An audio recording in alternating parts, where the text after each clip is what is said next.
Hello students, video शुरू करने से पहले प्लीज चैनल को लाइक, शेयर और सब्सक्राइब जरूर करें। एक इम्पॉर्टेंट इन्फॉर्मेशन, अगर आपको इस वीडियो के नोट्स चाहिए तो डिस्क्रिप्शन बॉक्स में दिया गया डाउनलोड लिंक चेक करें। Thank you. चलिए शुरू करते हैं। इस वीडियो में हम पढ़ेंगे MHI 8 history of ecology and environment India के प्रीवियस ईयर क्वेश्चन और most important questions with answers. ये क्वेश्चंस आपके एग्जाम के लिए बहुत इंपॉर्टेंट है। अगर आपने ये अच्छे से कर लिए तो एग्जाम निकलना पक्का है। Let's begin. Question 1, right on available sources of study on environment in India during the pre colonial period. Question explanation. इस क्वेश्चन में हमें बताना है कि प्री कॉलोनियल यानी ब्रिटिश रूल से पहले भारत के एनवायरनमेंट के स्टडी के लिए कौन से सोर्सेज मिलते हैं। हमें लिटरेरी, आर्कियोलॉजिकल, आर्ट और इकोलॉजिकल सोर्सेज के एग्जाम्पल्स के साथ एक्सप्लेन करना है कि लोग प्रकृति के साथ कैसे जीते थे। आंसर। इंट्रोडक्शन। भारत के प्री कॉलोनियल एनवायरनमेंट को समझने के लिए हमें अलग अलग तरह के सोर्सेस मिलते हैं, जैसे पुराने ग्रंथ, लेख, स्थापत्य और प्राकृतिक सबूत।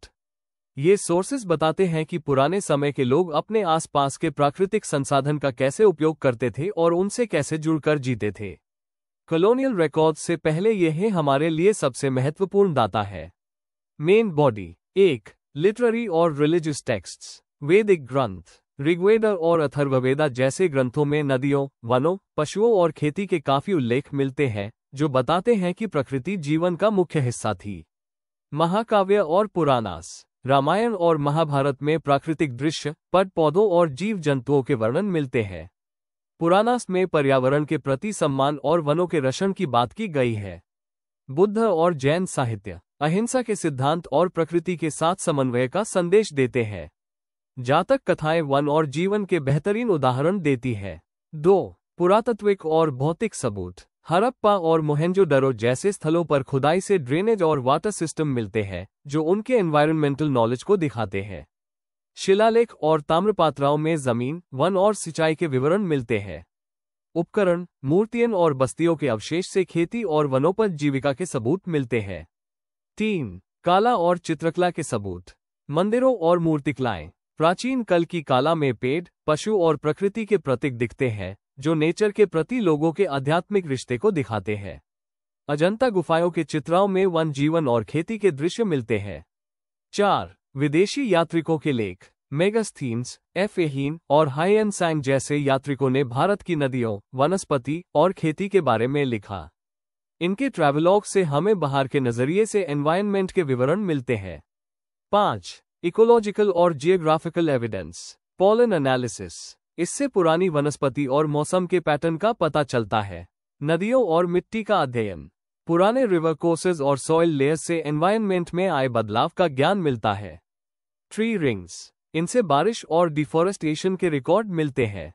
6. लोक परंपरा और कहानियां। लोकगीत, कहानी और पारंपरिक किस्से प्रकृति के प्रति लोगों के जज्बात और ज्ञान को दिखाते हैं। इनमें जल संरक्षण और पवित्र वनों की परंपरा का जिक्र मिलता है। कंक्लूजन। प्री कॉलोनियल भारत के एनवायरनमेंट को समझने के लिए हमें कई प्रकार के सोर्सेस मिलते हैं। ग्रंथ, पुरातात्विक सबूत, कला और इकोलॉजिकल डेटा। ये सब मिलकर एक ऐसी समझ देते हैं जहां इंसान और प्रकृति के बीच समन्वय था। इनसे हमें आज के समय के लिए भी पर्यावरण के महत्व के सबक मिलते हैं। If you need the notes of this video, there is a download link in the description box. Be sure to check it out. Thank you. Let's see the next question. Question 2. Discuss renewable and non-renewable resources used in pre-modern societies. Question explanation. इस question में हमें ये बताना है कि pre modern यानी पुराने समाजों में कौन से रिन्यूएबल और नॉन रिन्यूएबल रिसोर्सेज का इस्तेमाल होता था और लोग इनका उपयोग किस तरह से करते थे। हमें उनका इंपॉर्टेंस, यूसेज और एनवायरनमेंट के साथ संबंध समझाना है। आंसर। इंट्रोडक्शन। पुराने समाजों में प्राकृतिक संसाधन, नेचुरल रिसोर्सेज, जीवन और अर्थव्यवस्था के लिए बहुत महत्वपूर्ण थे। ये रिसोर्सेज दो प्रकार के थे, रिन्यूएबल और नॉन रिन्यूएबल। रिन्यूएबल रिसोर्सेज जैसे पानी, जंगल और हवा लगातार पुनर्जनित हो सकते थे, जबकि नॉन रिन्यूएबल जैसे धातु और खनिज सीमित थे। इनका उपयोग हमें बताता है कि मानव और प्रकृति के बीच संबंध कैसे विकसित हुए। Main body. 1. रिन्यूएबल और नॉन रिन्यूएबल रिसोर्सेज का कॉन्सेप्ट। रिन्यूएबल रिसोर्सेज वो होते हैं जो प्राकृतिक रूप से दोबारा मिल जाते हैं, जैसे पानी, पेड़ पौधे और हवा। नॉन रिन्यूएबल रिसोर्सेज वो होते हैं जो एक बार खत्म हो जाए तो उन्हें दोबारा बनाना संभव नहीं होता, जैसे पेट्रोलियम, कोल और धातु। प्री मॉडर्न सोसाइटीज ज्यादातर रिन्यूएबल रिसोर्सेज पर निर्भर थी क्योंकि उनके पास इंडस्ट्रियल लेवल की टेक्नोलॉजी नहीं थी। 2. रिन्यूएबल रिसोर्सेज का उपयोग। ए. जंगल और वन संपदा। जंगल से लकड़ी, फल, शहद और औषधि पाए जाते थे। लोग फ्यूल और घर बनाने के लिए लकड़ी का उपयोग करते थे। वन को पवित्र माना जाता था और ये पर्यावरण संतुलन बनाए रखते थे। बी. जल संसाधन। खेती और पीने के पानी के लिए लोगों ने तालाब, बावली और कैनाल्स बनाए। जैसे दक्षिण भारत के टैंक इरिगेशन सिस्टम और उत्तर भारत के स्टेपवेल्स उस समय के जल प्रबंधन के बेहतरीन उदाहरण है। सी. जमीन और मिट्टी। खेती के लिए जमीन एक महत्वपूर्ण संसाधन थी। मिट्टी की उपजाऊ शक्ति बनाए रखने के लिए लोग ऑर्गेनिक खाद और फसलों की रोटेशन जैसे तरीके अपनाते थे। डी. पशु और मानव शक्ति। बैल, घोड़ा और ऊंट जैसे पशु खेती और ट्रांसपोर्टेशन में उस होते थे। ये एक रिन्यूएबल एनर्जी सोर्स थे। मानव श्रम भी यूएस समय एक मुख्य ऊर्जा का रूप था। ए. हवा और सूर्य ऊर्जा। कुछ जगहों पर हवा से चलने वाली चक्की और सूर्य की रोशनी का उस सुखाने या पिसाई के लिए किया जाता था। 3. नॉन रिन्यूएबल रिसोर्सेज का उपयोग। धातु और खनिज। ताम्र, लोहा और सोना जैसे धातु यूएस समय के नॉन रिन्यूएबल रिसोर्सेज थे। ब्रॉन्ज एज और आयरन एज इनके उपयोग पर आधारित थे। इनका यूज हथियार, उपकरण और गहने बनाने के लिए होता था। बी. पत्थर और निर्माण सामग्री। पत्थर, चूना और मिट्टी से मकान और मंदिर बनाए जाते थे। जैसे उत्तर भारत में सैंडस्टोन और दक्षिण भारत में ग्रेनाइट का इस्तेमाल आम था। सी. नमक और एनी खनिज। नमक खुराक और फूड प्रिजर्वेशन के लिए जरूरी था। राजस्थान का सांभर लेक यूएस समय नमक का प्रमुख स्रोत था। डी. Fossil fuels. इंडस्ट्रियल युग से पहले कोल या पेट्रोलियम का उपयोग बहुत कम होता था, लेकिन कुछ स्थानों पर पीट या बिचूमन का यूज ऊर्जा के रूप में होता था। 4. पर्यावरण और सस्टेनेबिलिटी के तरीके। उस समय लोगों के पास प्रकृति को संतुलित रखने के अपने ट्रेडिशनल रूल्स और रिचुअल्स थे। सेक्रेड ग्रोव्स और पानी के त्योहार प्रकृति के प्रति सम्मान को दिखाते थे। ओवर एक्सप्लॉयटेशन बहुत कम होती थी क्योंकि उत्पादन सब्सिस्टेंस लेवल पर था। 5. भारत के कुछ उदाहरण। सिंधु सभ्यता सुझावपूर्वक इरिगेशन और कॉपर ब्रोंज के टूल्स का उपयोग करती थी। वैदिक युग नदियों और वनों को पवित्र माना जाता था। मध्यकालीन भारत आयन प्लाव और टैंक इरिगेशन सिस्टम से खेती में प्रगति हुई। आदिवासी समाज शिफ्टिंग कल्टीवेशन और फॉरेस्ट प्रोड्यूस पर निर्भर रहकर नेचर के साथ संवेदनशील संबंध बनाए रखे। कंक्लूजन। प्री मॉडर्न सोसाइटीज ज्यादातर रिन्यूएबल रिसोर्सेज पर निर्भर थी और नॉन रिन्यूएबल का उपयोग बहुत सीमित था। उनकी जीवन शैली प्रकृति के साथ मेल में थी और सस्टेनेबिलिटी उनके जीवन का हिस्सा थी। आज के युग में भी उनके ट्रेडिशनल तरीके हमारे लिए एक इम्पॉर्टेंट सीख है। If you need the notes of this video, there's a download link in the description box. Be sure to check it out. Thank you. Question 3. Examine the relationship between nomadic pastoralists and settled agriculturists. Question explanation. इस question में हमें यह समझाना है कि nomadic पास्टरलिस्ट्स, जो अपने पशुओं के साथ एक जगह से दूसरी जगह घूमते थे, और सेटल्ड एग्रीकल्चरिस्ट्स, जो एक स्थिर जगह पर खेती करते थे, के बीच क्या संबंध था, आर्थिक, सामाजिक और पर्यावरण के संदर्भ में। आंसर। इंट्रोडक्शन। नोमैडिक पास्टरलिस्ट्स और सेटल्ड एग्रीकल्चरिस्ट्स के बीच का संबंध हमेशा से परस्पर निर्भर और गहन रहा है। जहां खेती करने वाले लोग जमीन और फसलों पर निर्भर थे, वहीं पास्टरलिस्ट्स अपने पशुओं और चरा स्थलों पर। दोनों एक ही पर्यावरण में रहते थे और आपस में वस्त्र, अन्न और अन्य वस्तुओं का ले दे करते थे। उनका रिश्ता कभी सहयोग से भरा होता था तो कभी संसाधन के लिए टकराव से। Main body. 1. नोमैडिक पास्टरलिज्म और सेटल्ड एग्रीकल्चर का स्वरूप। नोमैडिक पास्टरलिस्ट्स वो समुदाय थे जो अपने पशुओं के साथ घूमते रहते थे और उनका जीवन चरा और पानी की उपलब्धता पर आधारित था। सेटल्ड एग्रीकल्चरिस्ट्स खेती करते थे, फसल उगाते और ग्राम बनाकर स्थिर जीवन जीते थे। दोनों प्राकृतिक संसाधनों का अलग अलग तरीके से उपयोग करते थे। पास्टरलिस्ट्स घासों के क्षेत्रों का और खेती वाले उपजाऊ भूमि का। 2. आर्थिक पारस्परिक संबंध। दोनों समुदायों के बीच व्यापार और आपसी निर्भरता का रिश्ता था। पास्टरलिस्ट्स देता द दूध, मांस, ओन, पशु और ट्रांसपोर्ट, जबकि एग्रीकल्चरिस्ट्स देते दी अन्ना, हथियार, कपड़े और अन्य वस्तुएं। जैसे राजस्थान, गुजरात में रिका, राबरी और गुज्जर समुदाय खेतीवालों से अनाज लेते और अपने पशु उत्पादन देते थे। ये व्यापार गांव के बाजारों और हाथों के माध्यम से होता था, जिससे दोनों के बीच आर्थिक संतुलन बना रहता था। 3. संसाधन पर टकराव और संघर्ष। कभी कभी दोनों के बीच जमीन और पानी के लिए संघर्ष भी होता था। खेती के विस्तार से चरा भूमि कम होती गई, जिससे पास्टरलिस्ट्स को नुकसान हुआ। राजाओं और जमींदारों ने उनके चरा स्थलों पर नियंत्रण लगाया, जिससे पास्टरलिस्ट्स को अन्य इलाकों में जाना पड़ा। ब्रिटिश पीरियड में भी उनके घूमने पर रिस्ट्रिक्शन लगाई गई, जिससे उनका जीवन और कठिन हो गया। 4. सांस्कृतिक और पर्यावरणिक पारस्परिक प्रभाव। दोनों समुदायों ने एक दूसरे पर सांस्कृतिक और पर्यावरणिक प्रभाव डाला। पास्टरलिस्ट्स ने नए पशु ब्रीड और मौसम संबंधी ज्ञान खेतीवालों के साथ बांटा। एग्रीकल्चरिस्ट्स ने भी उनके कुछ रीति अपनाए, जैसे गोबर का खाद के रूप में उपयोग। गांव की लोक परंपराओं, गीतों और रिवाजों में दोनों के जीवन शैली का संगम दिखता है। पर्यावरण के दृष्टिकोण से ये संबंध सस्टेनेबल इकोलॉजिकल साइकिल बनाता था। गोबर जमीन को उपजाऊ बनाता और खेती के बचे अंश पशुओं का चरा बनते। 5. ऐतिहासिक उदाहरण और क्षेत्रीय अंतर। डेक्कन और राजस्थान के धनगर, बंजारा, रिका समुदाय खेतीवालों के साथ गहन संबंध में थे। हिमालयन रीजन के गड्डी और भोटिया समुदाय सीजनल माइग्रेशन करते हुए खेतीवालों को ओन और पशु उत्पादन देते थे। मध्यकालीन अभिलेखों और ट्रैवलॉग्स में भी उनके परस्पर संबंध का जिक्र मिलता है। इन दोनों के सहयोग से समाज और अर्थव्यवस्था अकाल और सुखाओं के समय भी स्थिर बनी रही। कंक्लूजन। नोमैडिक पास्टरलिस्ट्स और सेटल्ड एग्रीकल्चरिस्ट्स का रिश्ता सहयोग और संघर्ष दोनों से बना था।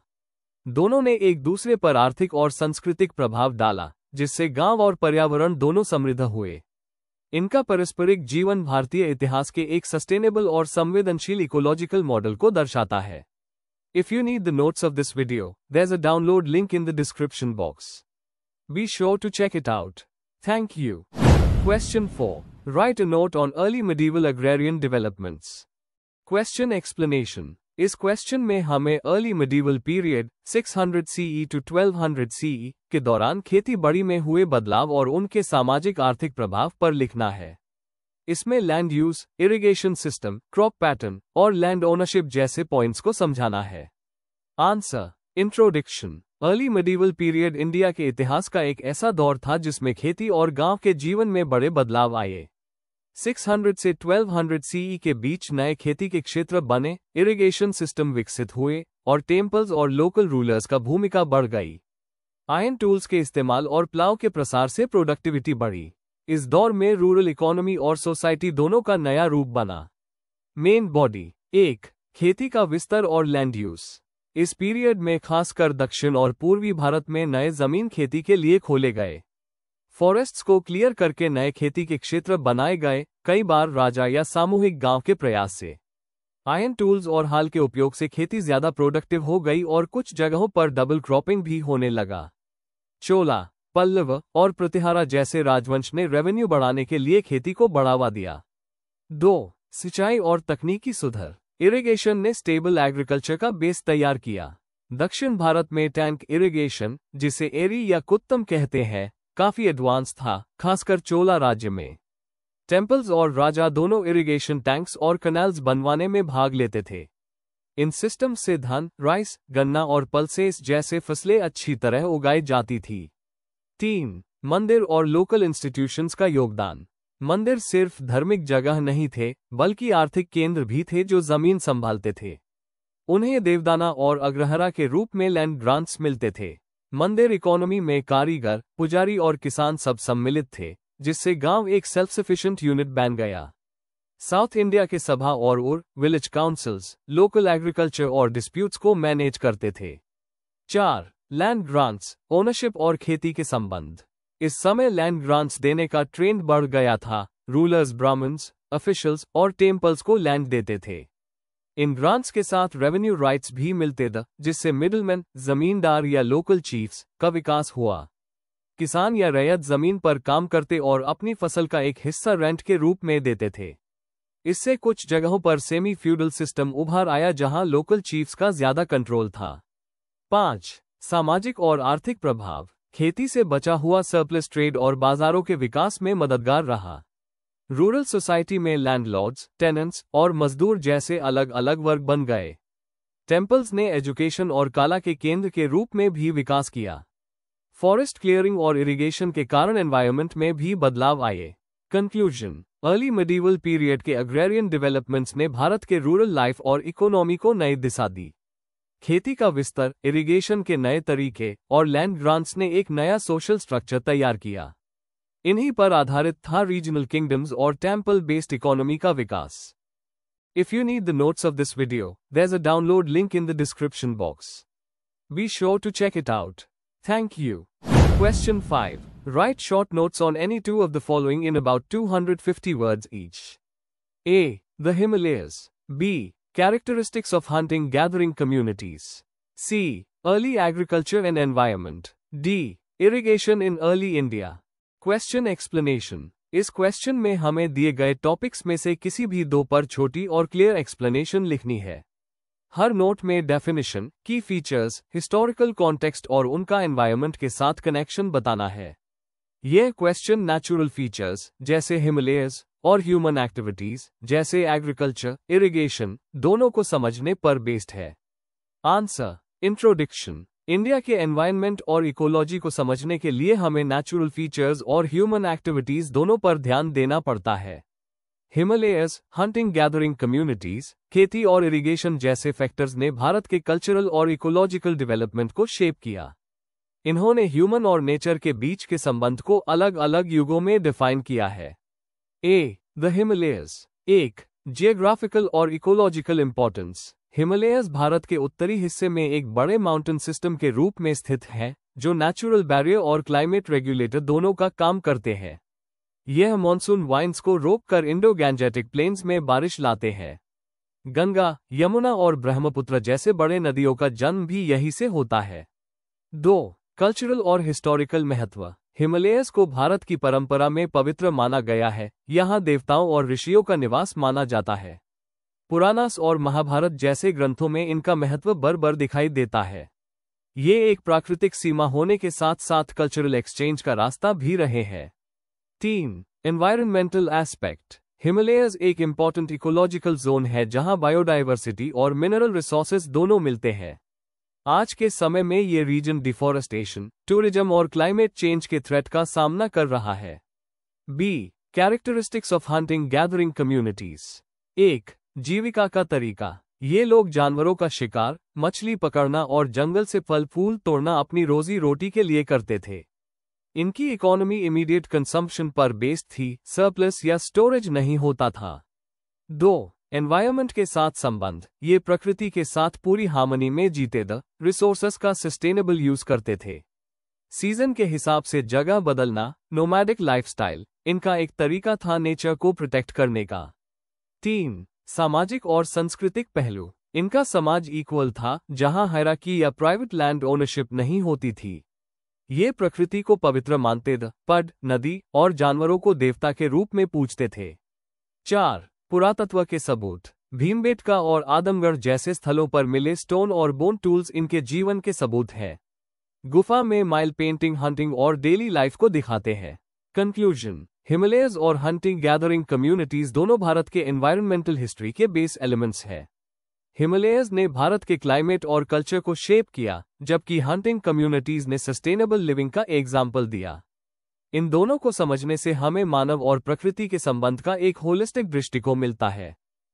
Before we end, please like, share and subscribe the channel for more such study materials and one important information अगर आपको नोट्स चाहिए तो डिस्क्रिप्शन बॉक्स में डाउनलोड लिंक दिया हुआ है, जरूर चेक करें। Thank you.